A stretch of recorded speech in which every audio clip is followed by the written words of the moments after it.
नमस्कार, India news देख रहे हैं आप और मैं हूं आपके साथ पुनीता सिंह। बुलेटिन की शुरुआत बड़ी खबर के साथ करेंगे। दिल्ली एनसीआर में प्रदूषण के चलते हालात खराब हैं। कई इलाकों में 400 से ज्यादा एक्यूआई लेवल है। दिल्ली का औसतन एक्यूआई अभी 387 दर्ज हुआ है। बवाना, वरीजपुर, रोहिणी में पॉल्यूशन ज्यादा है। इंडिया गेट, अक्षरधाम में भी प्रदूषण से लोग काफी परेशान और बेहाल नजर आ रहे हैं। तो दिल्ली एनसीआर में दिनों दिन प्रदूषण को लेकर स्थिति बेहद ही ज्यादा खराब और भयावह होती हुई नजर आ रही है और कई इलाके ऐसे हैं जहां पर एक्यूआई का जो स्तर है वो 400 के पार पहुंच चुका है।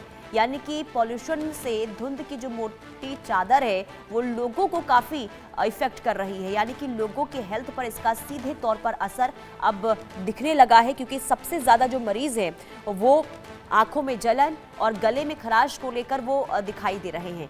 खास करके जो सुबह सुबह लोग निकलते हैं दफ्तर जाने के लिए, उन्हें बहुत ज्यादा परेशानी हो रही है। यानी कि एक तरफ धुंध तो दूसरी तरफ इस पॉल्यूशन की वजह से सांस लेने में काफी दिक्कत हो रही है। यानी कि सीधे तौर पर जो ये पॉल्यूशन की मोटी चादर आप देख रहे हैं, ये हेल्थ पर इसका असर देखने को मिल रहा है। खास करके फेफड़े पर सीधा अटैक ये पॉल्यूशन कर रहा है और यही वजह है कि बीते दिनों से मरीजों की संख्या में भी काफी इजाफा हुआ है। यानी कि दिल्ली में पॉल्यूशन से कब निजात मिलेगी, इसे लेकर अभी तक कोई जानकारी सामने नहीं आ रही है। यानी कि अभी सभी को इंतजार है कि आखिर नेचुरल बारिश कब होगी। जब बारिश होगी इसके बाद कहीं ना कहीं राहत मिलने की उम्मीद है, लेकिन उससे पहले फिलहाल कोई राहत मिलती हुई नजर नहीं आ रही है। ना ही कोई उपाय और ना ही कोई कदम इसे लेकर आगे उठाते हुए ना प्रशासन नजर आ रहा है, ना ही सरकार की तरफ से अभी तक कोई कदम उठाए गए हैं। हालांकि ग्रैप 1, ग्रैप 2 की अगर हम बात करते हैं, इन तमाम नियमों को लागू तो जरूर कर दिया गया है, लेकिन जमीनी स्तर पर इसका कोई असर फिलहाल दिखता हुआ नजर नहीं आ रहा है। और नतीजा ये हो रहा है कि दिनों दिन पॉल्यूशन को लेकर लोगों को काफी मुश्किलों का सामना करना पड़ रहा है। यानी कि सीधे तौर पर सांसों पर संकट इस वक्त दिल्ली एनसीआर के लोगों पर और दम घुटता हुआ लोगों का नजर आ रहा है, क्योंकि जब घरों से बाहर निकलते हैं तो अगर आप मास्क का इस्तेमाल नहीं कर रहे हैं तो कहीं ना कहीं हेल्थ पर इसका असर हो रहा है।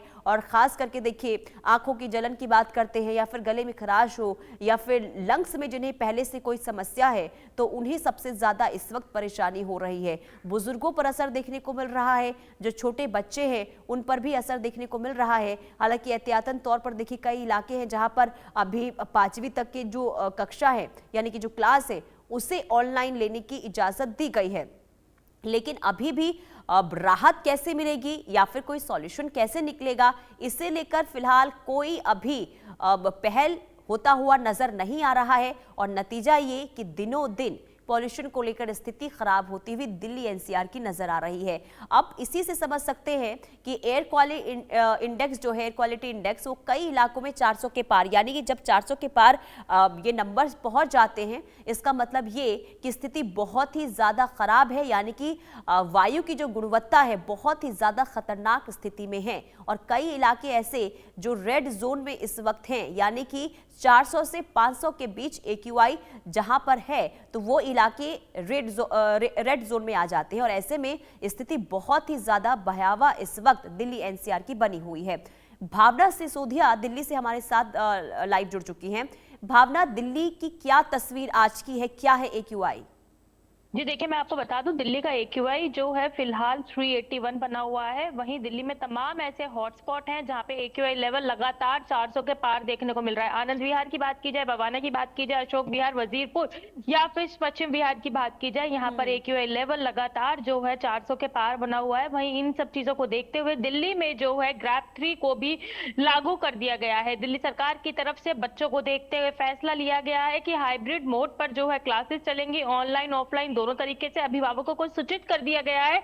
अब अभिभावकों का फैसला होगा कि अभिभावक अपने बच्चों को इस बढ़ते पॉल्यूशन में स्कूल भेजना चाहते हैं, घर बैठे ऑनलाइन पढ़ाई कराना चाहते हैं। देखा जाए तो कहीं ना कहीं दिल्ली की आबो हवा जो है दिन प्रतिदिन खराब होती जा रही है और अब ये आबो हवा दिल्ली वालों की सेहत पर भी असर करती हुई नजर आ रही है। जहां अस्थमैटिक पेशेंट्स को इस पॉल्यूशन के कारण परेशानी हो रही है। वहीं अगर दिल्ली के पार्कों से बात की जाए तो कहीं ना कहीं जो लोग सुबह सुबह सेहत मनाने आते थे, अब उनकी संख्या भी जो है वो लगातार कम होती जा रही है, क्योंकि अमूमन देखा जाता है बुजुर्ग लोग जो है सुबह सुबह पार्कों में टहलने के लिए पहुंचते हैं, लेकिन दिल्ली की आबोहवा इतनी ज्यादा खराब हो चुकी है कि अब उन्हें पार्कों में आने से डर लगता है और कहीं ना कहीं अपने आप को स्वस्थ रखने के लिए अब घर में ही रहना पसंद करते हैं। एक्सपर्ट्स की तरफ से लगातार एडवाइजरी जारी की जा रही है कि अगर जरूरत हो तो ही बच्चे और बुजुर्ग घर से बाहर निकले। वहीं गर्भवती महिलाओं के लिए भी लगातार एडवाइजरी जो है वो जारी की जा रही है, ताकि इस बढ़ते पॉल्यूशन से लोग खुद को कैसे सुरक्षित रख सके। चूंकि अमूमन देखा जाता है कि लोग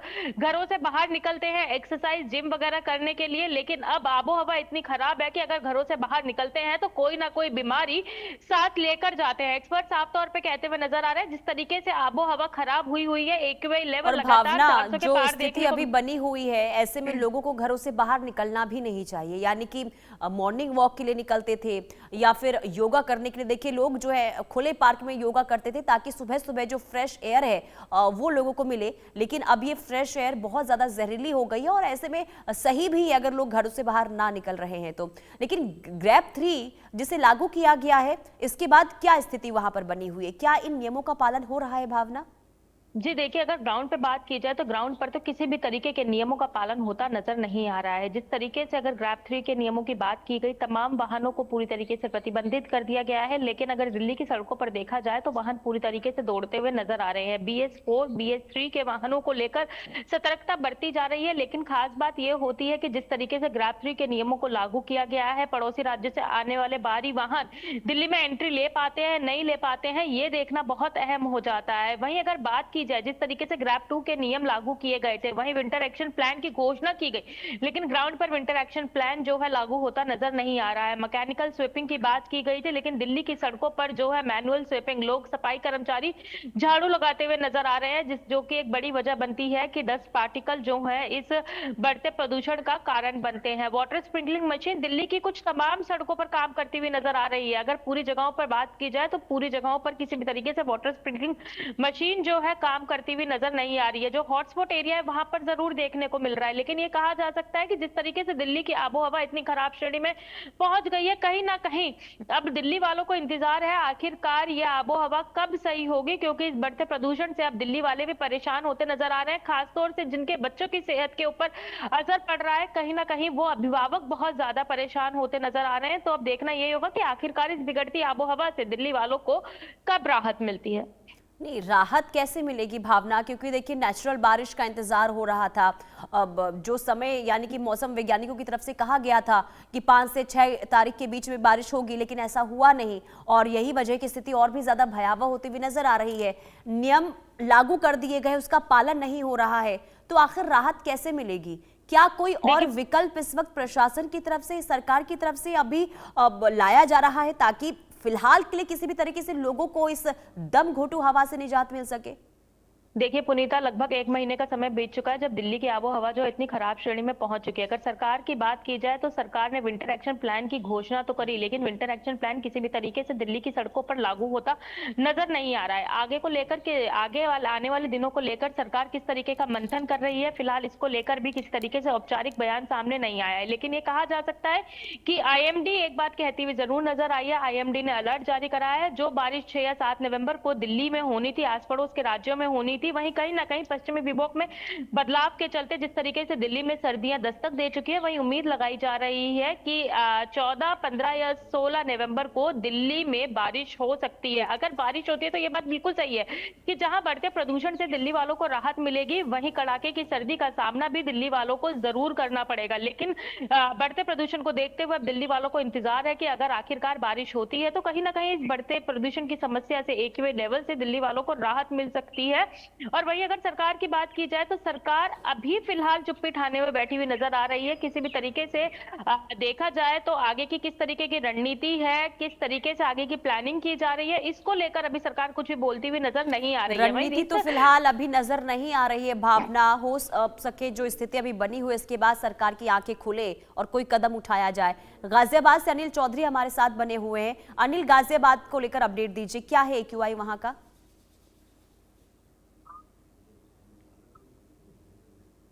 अनिल, आपकी आवाज नहीं पहुंच पा रही है, अनम्यूट कीजिए अपनी माइक को।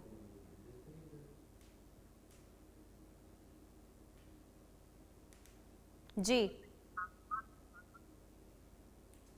अनिल, आपकी आवाज नहीं पहुंच पा रही है, मैं वापस लौटूंगी आपके पास। अब क्योंकि देखिए हर जगह यानी कि ना सिर्फ अगर हम दिल्ली एनसीआर की बात करते हैं, अलग अलग जगहों पर भी अब असर जो है इस पॉल्यूशन का देखने को मिल रहा है। यानी कि सवाल यही उठता है कि आखिर कब और कैसे पॉल्यूशन को कम करने को लेकर कोई कदम उठाया जाएगा, क्योंकि नियम अगर हम बात करते हैं ग्रैप 1, ग्रैप 2, ग्रैप 3, इन तमाम नियमों को लागू कर दिया गया है, लेकिन जमीनी स्तर पर इसका कोई फिलहाल असर होता हुआ नजर नहीं आ रहा है, क्योंकि लापरवाही बढ़ती जा रही है। जैसे अभी हमारी संवाददाता भावना ने जानकारी दी कि ग्रैप 3 लागू तो कर दिया गया है, लेकिन अभी इसे लेकर कोई सख्त कदम नहीं उठाया जा रहा है, और यही वजह है कि लापरवाही देखने को मिल रही है। और सीधे तौर पर देखिए आबो हवा जो है दिल्ली की, वो लगातार प्रदूषित होती हुई नजर आ रही है। और कुल मिलाकर देखिए अब जो हालात इस वक्त बने हुए हैं वाकई में चिंताजनक, क्योंकि मरीजों की संख्या लगातार बढ़ती हुई नजर आ रही है।